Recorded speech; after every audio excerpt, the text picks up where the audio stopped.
Lily और जादुई पंछी। एक बार की बात है, घने जंगल के बीच बसे एक छोटे से गांव में लिली नाम की एक युवती रहती थी।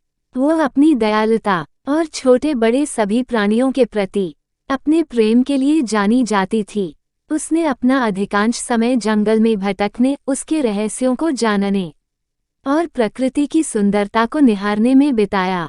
एक दिन जंगल में भटकते हुए लिली को एक घायल पक्षी जमीन पर पड़ा मिला। उसने सावधानी से उसे उठाया और वापस अपनी कुटिया में ले गई। उसने चिड़िया के घावों की मरहम पट्टी की और उसकी देखभाल कर उसे फिर से स्वस्थ कर दिया। दिन हफ्तों में बदल गए और पक्षी लिली की देखरेख में मजबूत और मजबूत होता गया। वो अपने दैनिक दिनचर्या के बारे में जाने के दौरान उसके कंधे पर बैठ जाती थी और वे एक दूसरे से बात करने में घंटों बिताते थे।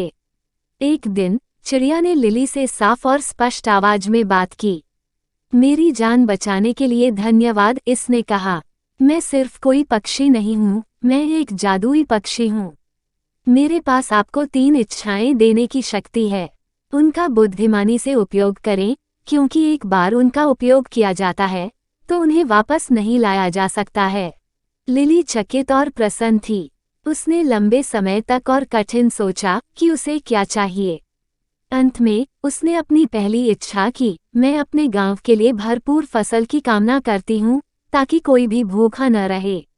अगले ही दिन गांव के चारों ओर के खेत भरपूर फसल से लहलहा उठे। लिली की दयालुता के लिए ग्रामीण चकित और आभारी थे। अपनी दूसरी इच्छा के लिए लिली ने सभी प्राणियों की भाषा को समझने की क्षमता की कामना की, और ठीक उसी तरह वह पक्षियों की चहचहाहट, मधुमक्खियों की भनभनाहट और पत्तों की सरसराहट को समझ सकती थी। जहाँ तक उसकी तीसरी इच्छा का सवाल है, लिली ने बहुत देर तक सोचा कि वह क्या चाहती है। अंत में उसने अपनी इच्छा व्यक्त की। मैं हमेशा प्यार और खुशी से घिरी रहना चाहती हूँ। और ऐसा ही था। लिली ने अपना शेष जीवन प्रेम और प्रसन्नता से घिरा हुआ बिताया।